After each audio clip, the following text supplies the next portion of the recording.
Maria, cheia de graça, o Senhor é convosco. Bendita sois vós entre as mulheres, bendito é o fruto do vosso ventre, Jesus. Santa Maria, Mãe de Deus, rogai por nós, pecadores, agora e na hora de nossa morte. Amém. Em nome do Pai, e do Filho, e do Espírito Santo. Amém. Olá pessoal, estamos aqui continuando a sequência de vídeos falando sobre os 10 mandamentos. E hoje a gente vai falar sobre o 10º mandamento, E diz assim: não cobiçarás coisa alguma que pertence ao teu próximo. Tu não desejarás para ti a casa do teu próximo, nem seu campo, nem seu escravo, nem sua escrava, nem seu boi, nem seu jumento, qualquer coisa que pertença ao teu próximo. Deuteronômio, capítulo 5, versículo 21. Esse mandamento ele vem falar especialmente sobre a questão da inveja, Vem falar sobre esse desejo humano de possuir aquilo que é dos outros, Isso é uma consequência da decadência da nossa carne, A consciência da carne é um dos males que depois do pecado original, de Adão e Eva, a gente herdou essa desordem dentro de nós. Então nós precisamos constantemente lutar contra isso, Então assim, a gente pega essa formação do Catecismo da Igreja Católica, a gente pode estar aqui meditando, encontrando aqui nas palavras do Catecismo algum alento, alguma forma da gente combater esse pecado, porque é um pecado mortal. É um dos pecados que pode levar a alma do ser humano para o inferno.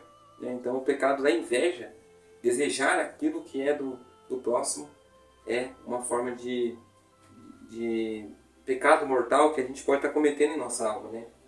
Uma desordem da concupiscência, que vem falar.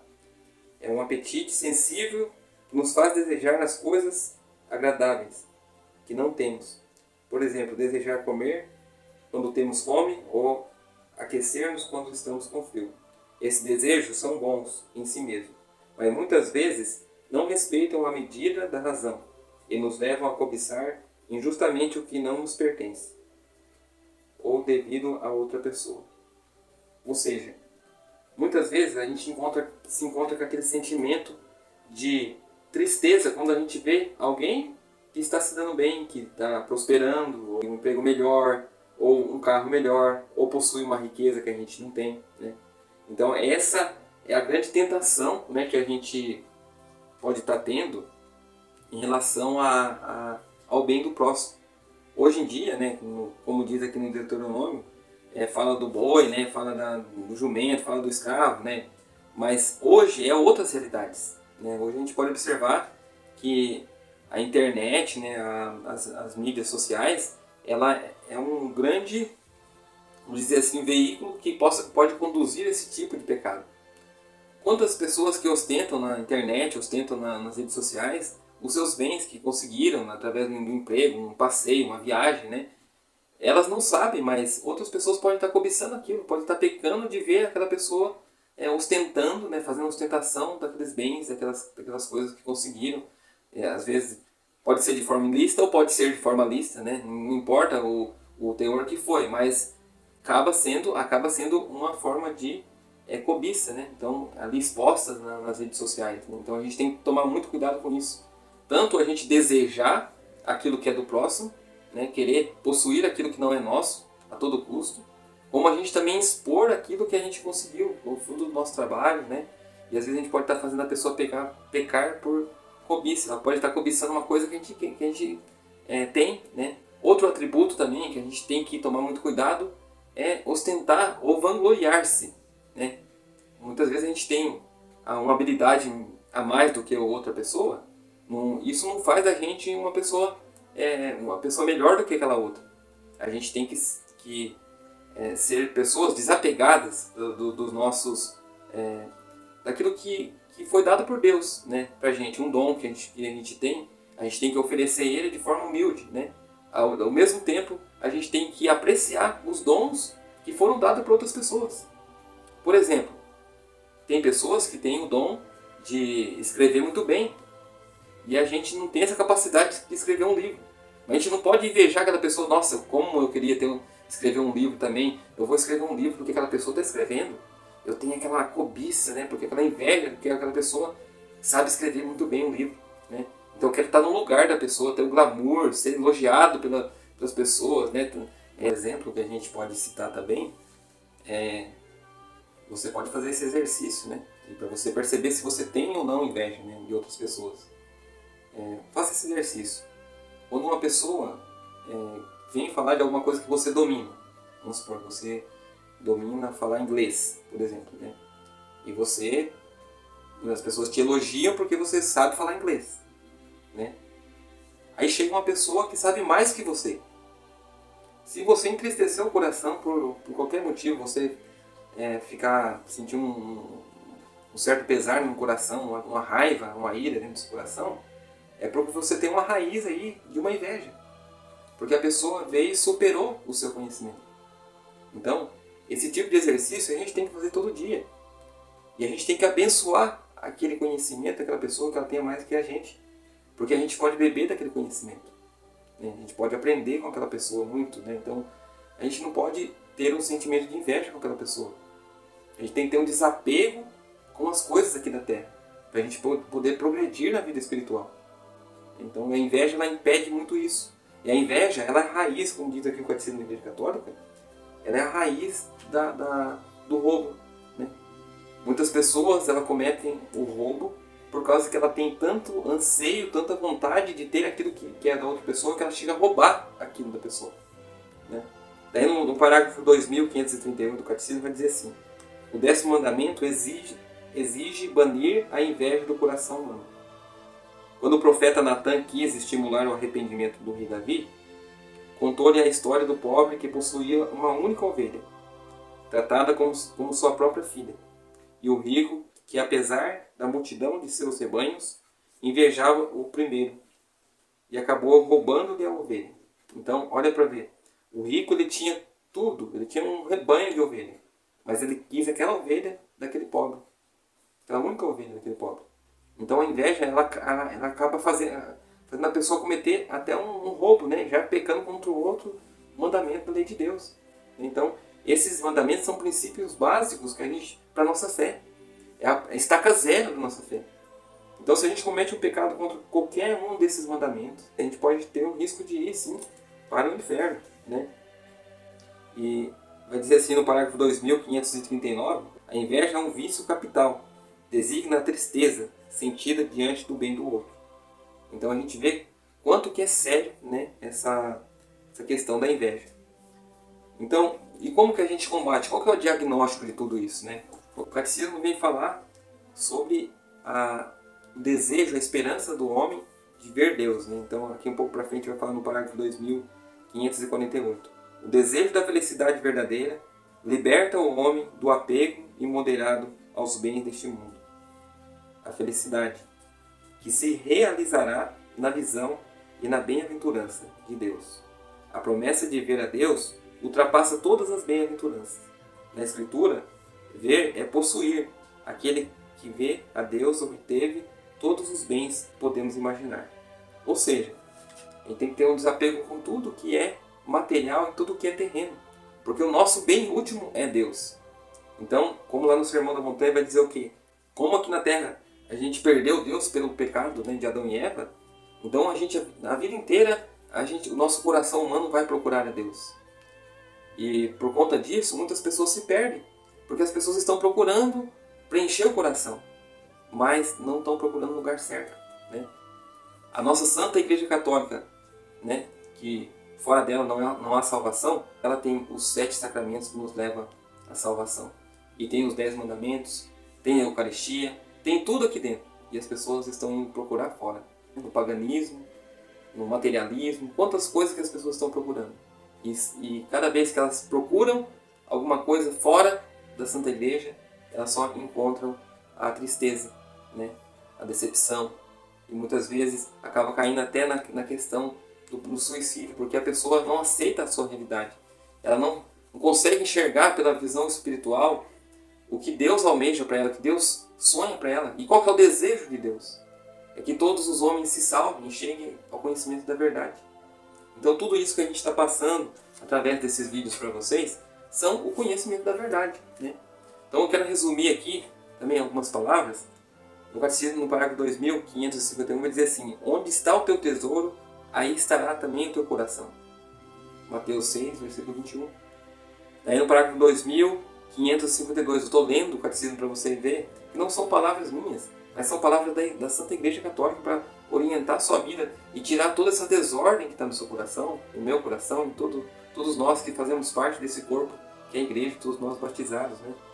O 10º mandamento proíbe a ambição desregrada, nascida da paixão imoderada das riquezas e de seu poder. Daí no parágrafo 2554 diz assim: o batizado combate a inveja pela benevolência, pela humildade, pelo abandono nas mãos da providência divina. Né? Quando a gente também tem inveja, a gente tem uma desesperança. Essa desesperança, ela é um pecado também, porque a gente acaba não colocando nossa confiança nas mãos de Deus, na providência de Deus. Né?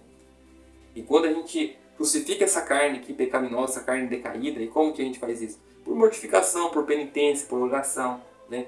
A próxima parte do Catecismo da Igreja Católica ele fala exatamente da oração, né? A vida cristã, né? Oração na vida cristã. E diz assim também, no parágrafo 2556, o desapego das riquezas é necessário para entrar no reino dos céus. Bem-aventurados os pobres de coração. O Francisco de Assis chamava a pobreza de irmã pobreza, né? Porque a pobreza, tanto a pobreza material quanto a pobreza espiritual, que são diferentes uma da outra, a pobreza material faz o homem viver no desapego, né? A gente vê que nossos irmãos de rua, eles dormem em cima de um papelão. E quantas vezes a gente reclama de dormir no colchão, né, confortável dentro da nossa casa, a gente fala que o colchão tá duro, né? E no outro dia levanta murmurando da vida, né? E nossos irmãos que estão lá, né, às vezes na rua, eles agradecem por cada providência que Deus manda para eles. Quando a gente não faz uma penitência, que a gente não crucifica a nossa carne fica mimada, né? Ela não sabe agradecer mais a Deus e sabe mais murmurar. Então, esse é o resumo dos 10 mandamentos. Então, procure viver os 10 mandamentos, você já está na estaca zero para o caminho da santidade, né? Como dizia São João da Cruz, que é um doutor da igreja, né? Eu tenho até um livro dele que eu vou apresentar para vocês daqui a pouco. São João da Cruz dizia que para a gente chegar às moradas mais altas da união da nossa alma com a Santíssima Trindade, a gente precisa desapegar de tudo. A gente não pode se apegar a nada para que a gente possa chegar na santidade. Que nossa maior vocação é a santidade. Né? Então, quero apresentar para vocês aqui. Então, como eu falei, esses vídeos estão todos baseados, né, no Catecismo da Igreja Católica. Tudo que eu falei está dentro da Santa Doutrina. Não falo por mim, falo pela Santa Igreja, pelo amor que eu tenho pela Santa Igreja, que procuro viver a cada dia, me esforço muito para viver isso aqui. Né? Então, a Santa Igreja é rica, né? Mas não é rica em tesouros, como muitos pensam. Né? A Igreja Católica é rica em sabedoria e tudo aquilo que traz, né, a tradição, o magistério deixou ao longo desses 2000 anos. Né? Quero falar também aqui de um outro catecismo, né? Eu achei até interessante, a gente recebeu esse catecismo há poucos dias aqui, ele é pequenininho, né? Esse catecismo aqui ele é chamado Didaquê, né? É o catecismo dos primeiros cristãos para a comunidade de hoje. É mais conhecido também como a catequese dos 12, né? Então, esse aqui é o Didaquê, né? E aqui tem uma catequese simples. Foi escrita nos anos 60, depois da morte de Cristo, então tinha muitos apóstolos que estavam vivos ainda, né? Enquanto que alguns evangelhos ainda nem tinham sido escritos quando foi formulado esse primeiro modelo de catecismo, né, que é o Didaquê. Tem um artigo aqui que vem dizer, aqui no artigo 5º, né, da página 17, vai dizer assim: o caminho da morte é este. O primeiro lugar é mau e cheio de maldições. Homicídios, adultérios, paixões, fornicações, roubos, idolatrias, práticas de magias, feitiçarias, rapinas, falsos testemunhos, hipocrisias, duplicidade de coração, fraude, orgulho, maldade, arrogância, avareza, conversa obscena, ciúme, insolência, altivez, ostentação e ausência do temor de Deus. Então ele já exorta, né? Já exorta os primeiros cristãos lá, 60 anos depois da morte de Jesus, e já um catecismo já formulado aqui, né? Já orientando uma vida santa, uma vida moral correta dos cristãos, né? Então, olha para vocês verem quanto que a nossa igreja é rica, né? Por exemplo, a gente tem aqui também, para aqueles que querem viver uma pureza de coração, né? Tem aqui o Tratado da Castidade, né? Que é de Santo Afonso Maria de Ligório. Quem quiser comprar também para poder fazer aí uma meditação, né? Muito importante para poder buscar a pureza do coração, a pureza dos olhos, né? Então, são livros de cabeceira que a gente precisa. Nós, como católicos, a gente tem que ter esses livros. Então, procure na internet, hoje está fácil, né? Para você adquirir esses livros, para você estar aprofundando na sua vida espiritual. Temos aqui também um livro muito rico também, que é da vida, o livro da vida de Santa Teresa d'Ávila, né? Ela vem falar das moradas, né? E ela diz o seguinte, que tem 7 moradas de santidade. Então, a gente precisa alcançando cada morada. Então, a primeira morada é quando a gente deixa de cometer pecados mortais e veniais, né? Então, a gente está lutando, a gente já não comete pecados mortais, pecados veniais, né? Segunda morada, a gente já começa uma vida de oração mais contínua, né? A terceira morada, a gente já passa a ter uma vida penitente. Daí vai para a quarta morada, quando a gente se desapega das coisas do mundo. Para a quinta morada, a gente entra numa noite escura, como diz o São João da Cruz, também carmelita, né? Que aqui no livro aqui, ó, diz assim, a subida do Monte Carmelo, que ele vem nos mostrar também, que quando a gente chega na quinta morada, que Santa Teresa d'Ávila nos mostra, a gente entra numa noite escura. E o que seria essa noite escura? Seria quando a gente começa a perder algumas coisas que a gente dava muito valor aqui na Terra, né? E a gente começa a entrar numa união, nossa alma começa a entrar numa união perfeita com a Santíssima Trindade. A Santíssima Trindade vem habitar na nossa alma. Quando a gente reza Pai Nosso, o que a gente fala na oração do Pai Nosso? Pai Nosso que estais nos céus. Então, os céus têm moradas, têm níveis. A gente não pode comparar, por exemplo, uma pessoa que simplesmente morreu com os sacramentos, o céu dessa pessoa, viveu uma vida normal, de uma pessoa como por exemplo, a Santa Teresa de Calcutá. O céu dela é muito maior, porque ela amou mais. E se a gente... E o céu ele é medido através do nosso amor. Quanto mais a gente ama a Deus, mais a gente faz as coisas, trabalha os nossos dons que Deus nos deu a favor do nosso próximo. É o tamanho do amor que a gente tem. Imagina como foi o tamanho do amor de Nossa Senhora, por exemplo, né?